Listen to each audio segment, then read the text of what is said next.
Hi hello. ഇന്ന് നമുക്ക് ചോറ് പാക്ക് ചെയ്യുന്നതിൽ തുടങ്ങാം. ഇന്ന് രാവിലെ ഹൈഡിനെ കൊണ്ടുപോകാൻ വേണ്ടിയിട്ട് ഞാൻ പരിപ്പും മുരിങ്ങ ഇലയാണ് കറി വെച്ചത്. അപ്പോൾ ഇന്ന് ഇലയെല്ലാം പൊതിഞ്ഞ് ഹൈഡൻ ഡ്യൂട്ടിക്കൊക്കെ പോയി. ഞാൻ ആദൂനെ കൊണ്ടാക്കാൻ വേണ്ടിയിട്ട് സ്കൂളിലേക്ക് നടന്നുകൊണ്ടിരിക്കുകയാണ് കേട്ടോ. അപ്പോൾ ഇതായി കുറച്ച് ദൂരം എത്തിയപ്പോഴത്തേക്ക് നമ്മളെ റോട്ടുമ്മൽ മുഴുവനായിട്ട് ഈ ആളുകൾ ഇങ്ങനെ പ്ലാസ്റ്റിക് കവറൊക്കെ കൊണ്ട് എറിഞ്ഞിട്ടും നാപ്പിൻ്റെ ഒക്കെ കൊണ്ടിട്ടിട്ടും ആകെ വൃത്തിയുടെ കിടക്കുകയാണ് നമ്മളെ റോഡ്.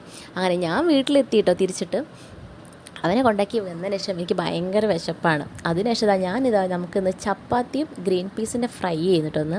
അപ്പോൾ ഞാൻ കാസറോൾ അടച്ചിട്ടുകൊണ്ട് തന്നെ പെട്ടെന്ന് അങ്ങനെ ചൂടൊന്നും പോയിട്ടില്ല, നല്ല ഫ്രഷ് ആയിട്ട് തന്നെ ഇരിക്കുന്നുണ്ട്.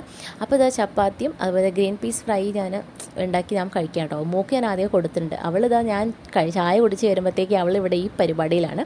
അപ്പോൾ ശീബോധി വെച്ചിട്ടുണ്ടെങ്കിൽ അവൾക്ക് ഇതിലൊക്കെ ഒന്ന് തൊട്ട് കൂട്ടണം. അവിടെ ശീബോധി വെച്ചിട്ടുള്ള വെള്ളത്തിലൊന്നും കഴുകിയിട്ടില്ലേ അവൾക്കൊരു സമാധാനം കിട്ടില്ല.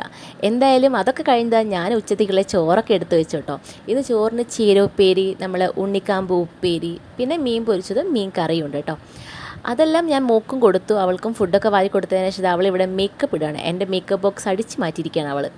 എന്തായാലും രാത്രി ഞങ്ങൾക്ക് ഇതായിരുന്ന ദോശയും പിന്നെ നമ്മുടെ ചെമ്മീൻ ഫ്രൈ ചെയ്യുന്നുണ്ടോ ഇന്ന് രാത്രിത്തേക്ക്. അങ്ങനെ ഇന്നത്തെ ദിവസം ഇത്രയേ ഉള്ളൂ.